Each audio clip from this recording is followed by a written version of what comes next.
परिचय की श्रृंखला में प्रस्तुत है आज जयशंकर प्रसाद का संपूर्ण परिचय। एक ऐसा परिचय जिस वीडियो को देखने के बाद आपको अन्य किसी जगह से कुछ भी पढ़ने या ढूंढने की आवश्यकता नहीं होगी। सर्वप्रथम हम लेते हैं उनका जीवन परिचय। जयशंकर प्रसाद छायावाद के 4 स्तंभों में से एक माने जाते हैं। छायावाद के 4 स्तंभ हैं जयशंकर प्रसाद, सुमित्रा नंदन पंत, सूर्यकांत त्रिपाठी निराला और महादेवी वर्मा। तो उनमें सबसे प्रमुख हैं जयशंकर प्रसाद। उन्हें छायावाद के ब्रह्मा के नाम से जाना जाता है। उनका जन्म 30 जनवरी 1889 ईस्वी को उत्तर प्रदेश के काशी में गोवर्धन सराय में हुआ था। उनकी मृत्यु 15 नवंबर 1937 ईस्वी को काशी में ही हुई थी। पीढ़ियों से सूंगनी का व्यापार करने के कारण उनके परिवार को सूंगनी साहू के नाम से जाना जाता है। इसलिए जयशंकर प्रसाद को भी सूंगनी साहू कहा जाता है। अब हम उनके परिवार के बारे में जानते हैं। जयशंकर प्रसाद के पिता का नाम बाबू देवी प्रसाद था। उनके पिता में हैं अर्थात दादा बाबू शिवरतन। उनकी माता का नाम मुन्नी देवी था। जयशंकर प्रसाद की 3 पत्नियां अर्थात 3 बार उन्होंने विवाह किया। पहली पत्नी विंध्यवासिनी देवी, जिनकी बहुत जल्दी क्षय रोग के कारण अर्थात टीबी के कारण उनकी मृत्यु हो गई। उन्हीं की साड़ी का इस्तेमाल करने के कारण उनकी दूसरी पत्नी सरस्वती देवी, उनकी भी क्षय रोग के कारण मृत्यु हो गई। तब परिवार वालों के बहुत अधिक अनुनय विनय करने पर उन्होंने तीसरा विवाह किया और उनकी तीसरी पत्नी का नाम था कमला देवी। कमला देवी से जयशंकर प्रसाद के एक पुत्र हुआ जिनका नाम था रत्नशंकर प्रसाद। जयशंकर प्रसाद ने प्रारंभिक शिक्षा अपने गुरु मोहिनी लाल गुप्त से प्राप्त की और मोहिनी लाल गुप्त रसमय सिद्ध के नाम से प्रसिद्ध थे। उन्होंने उन्हें अपनी प्रथम रचना जो उन्होंने सवैया लिखा था वो सुनाया था, जिसका विवरण आगे दिया जाएगा। उनके काव्य गुरु थे पंडित देवी प्रसाद शुक्ल कवि चक्रवर्ती। जयशंकर प्रसाद ने विद्यालय शिक्षा केवल कक्षा 8वीं तक प्राप्त की थी।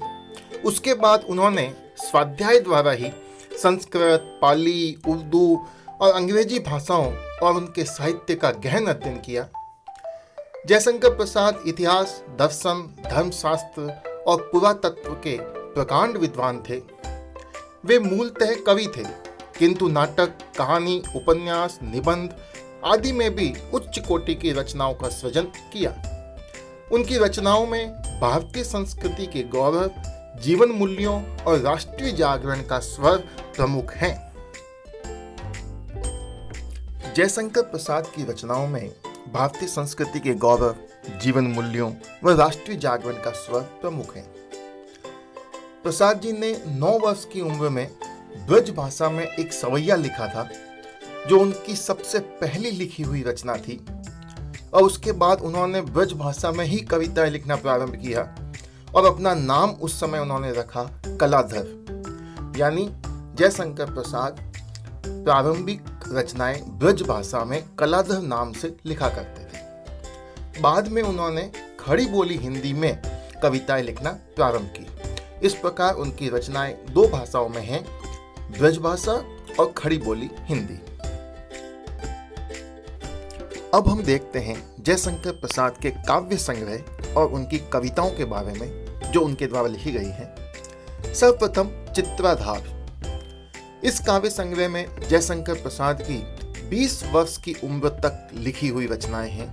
यानी जब तक उनकी उम्र 20 साल की थी तब उन्होंने जो कविताएं लिखी वो चित्राधार काव्य संग्रह में संकलित है। और इसे उन्होंने सबसे पहले ब्रज भाषा में लिखा था। पहले भी हमने देखा है कि उनकी प्रारंभिक रचनाएं ब्रज भाषा में कलाधर नाम से लिखी जाती थी, तो इसे भी ब्रज भाषा में लिखा गया और बाद में इसका खड़ी बोली हिंदी में रूपांतरण किया गया। जयशंकर प्रसाद केवल छायावाद में ही नहीं बल्कि द्विवेदी युग में भी थे। और द्विवेदी युग में भी उन्होंने अनेक रचनाएं लिखी हैं, जिसको हम देखें। पहली रचना है उनकी उर्वशी, जो 1909 ईस्वी में लिखी गई, और यह एक चंपू काव्य था। अब आप सोच रहे होंगे चंपू काव्य क्या होता है। काव्य के 3 प्रकार हम जानते हैं, गद्य, पद्य और तीसरा होता है चंपू। चंपू वह काव्य है जिसमें गद्य और पद्य दोनों एक साथ आते हैं, यानी कुछ समय गद्य चलता है, कुछ समय पद्य चलता है, फिर गद्य चलता है, फिर पद्य चलता है। इस प्रकार की रचना कही जाती है चंपू काव्य। दूसरी रचना है वन मिलन, जो 1909 ईस्वी में लिखी गई, और यह कालिदास के अभिज्ञान शाकुंतलम पर आधारित है। तीसरी रचना प्रेम राज्य 1909 ईस्वी में लिखी गई और तालिकोट युद्ध पर आधारित है ये रचना। उसके बाद अयोध्या का उद्धार, यह भी 1909 ईस्वी में प्रकाशित हुई और कालिदास के रघुवंशम के 16वें सर्ग पर आधारित है ये। पांचवी रचना शोकोच्छ्वास 1910 ईस्वी में प्रकाशित हुई और छठी बब्रुवाहन 1911 ईस्वी में प्रकाशित हुई, और यह भी एक चंपू काव्य है उर्वशी की तरह। इस प्रकार जयशंकर प्रसाद के 2 चंपू काव्य हैं, उर्वशी और बब्रुवाहन। प्रसाद जी के द्विवेदी युगीन रचनाओं में अगली रचना है कानन कुसुम। यह भी 1913 ईस्वी में प्रकाशित हुई और जयशंकर प्रसाद की कविताओं का प्रकाशित यह प्रथम काव्य संग्रह है। साथ ही ये उनकी खड़ी बोली हिंदी में लिखा गया भी प्रथम काव्य संग्रह है। आप सोच रहे होंगे कि प्रथम काव्य संग्रह चित्राधार था, लेकिन चित्राधार लिखा पहले गया, लेकिन उसका प्रकाशन 1918 में हुआ, इसलिए प्रथम प्रकाशित काव्य संग्रह कानन कुसुम ही है। यह हिंदी का प्रथम गीति काव्य भी है। अगली रचना प्रेम पथिक 1913 ईस्वी में प्रकाशित। इसे प्रारंभ में ब्रज भाषा में इंदु पत्रिका में प्रकाशित किया गया। बाद में खड़ी बोली में इसका परिमार्जित रूप प्रेम पथ और चमेली इन 2 नामों से प्रकाशित हुआ। करुणालय 1913 ईस्वी में प्रकाशित एवं महाराणा का महत्व 1914 ईस्वी में प्रकाशित। ये थी प्रसाद जी की द्विवेदी युगीन रचनाएं। जयशंकर प्रसाद की द्विवेदी युगीन रचनाओं के पश्चात हम उनके छायावादी काव्य संग्रह देखते हैं। उनका पहला छायावादी काव्य संग्रह है झरना, जो 1918 ईस्वी में प्रकाशित हुआ। दूसरा छायावादी काव्य संग्रह है आंसू, जो 1925 ईस्वी में प्रकाशित हुआ। आंसू मुक्तक शैली में रचित एक विरह काव्य है और साथ ही यह एक स्मृति काव्य भी है।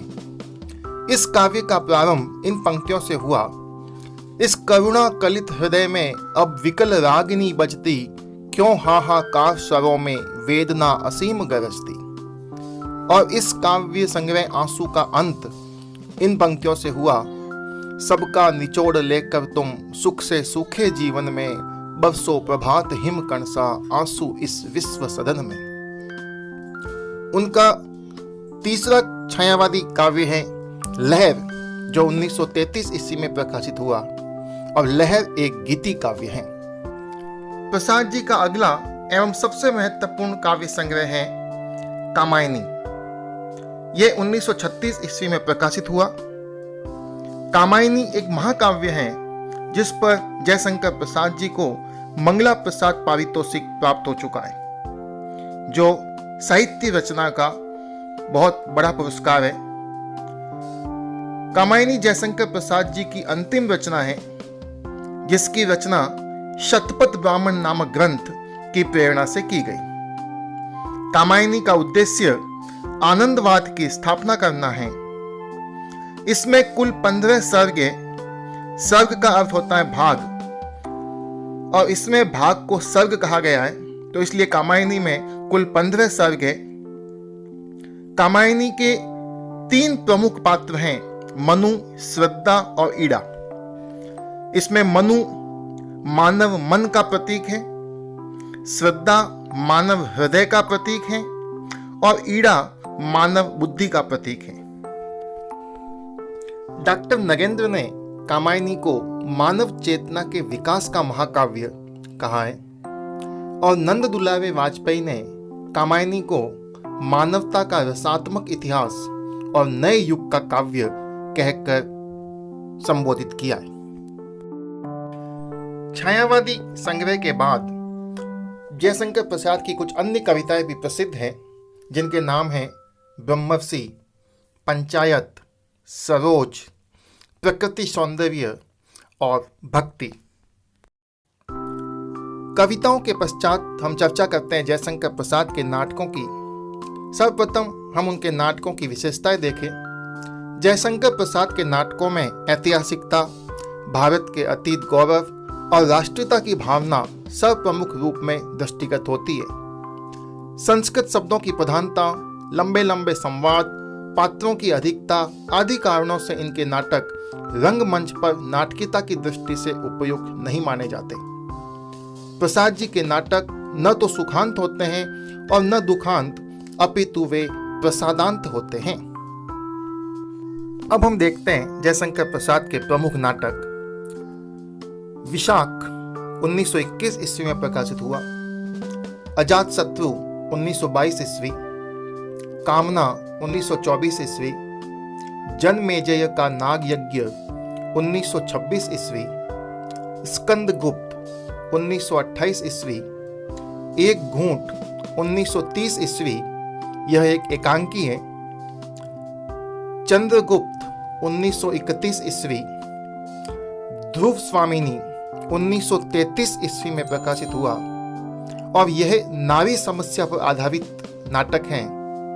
और जयशंकर प्रसाद के नाटक, जैसा कि बताया गया, अभिनय की दृष्टि से सफल नहीं है, लेकिन उनका यह नाटक ध्रुव स्वामिनी अभिनय की दृष्टि से पूर्णतः सफल नाटक माना गया है।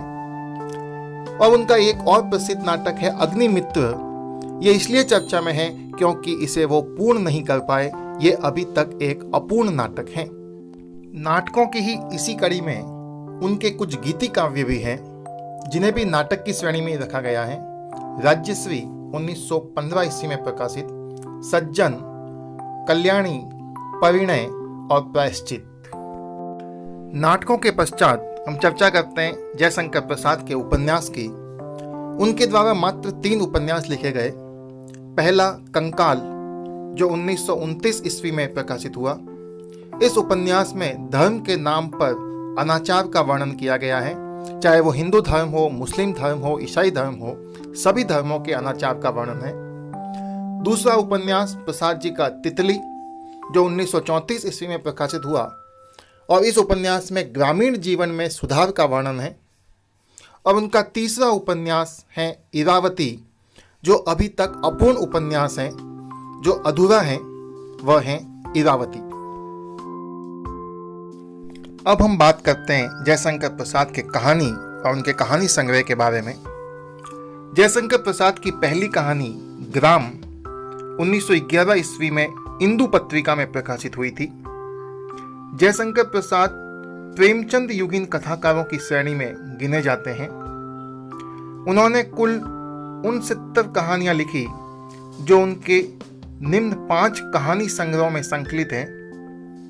पहली छाया 1912 ईस्वी, प्रतिध्वनि 1926 ईस्वी, आकाशदीप 1929 ईस्वी, आंधी 1931 ईस्वी और इंद्रजाल 1936 ईस्वी।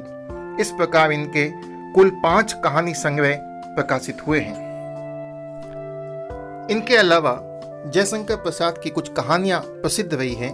उन कहानियों के नाम हैं पुरस्कार, ममता, मधुआ, देवव्रत, बेड़ी, सालवती, सुनहरा सांप, गुंडा, चूड़ी वाली नीरा आदि। अन्य महत्वपूर्ण बातें, जयशंकर प्रसाद जी का एक निबंध संग्रह भी प्रकाशित हुआ है, जिसका नाम है काव्य और कला। जयशंकर प्रसाद के नाटक चंद्रगुप्त में 2 प्रसिद्ध गीत संकलित हैं। वे गीत हैं अरुण यह मधुमय देश हमारा, और दूसरा गीत है हिमादि तुंग श्रृंग से प्रबुद्ध शुद्ध भारती, स्वयं प्रभा समुज्ज्वला स्वतंत्रता पुकारती। ये दोनों ही गीत जयशंकर प्रसाद के चंद्रगुप्त नाटक में संकलित हैं। तो ये था जयशंकर प्रसाद का संपूर्ण जीवन परिचय और साहित्यिक परिचय। यदि आपको हमारा यह वीडियो पसंद आया तो ऐसे ही और वीडियोज के लिए हमारे चैनल को सब्सक्राइब कीजिए, लाइक कीजिए और वीडियो को शेयर कीजिए।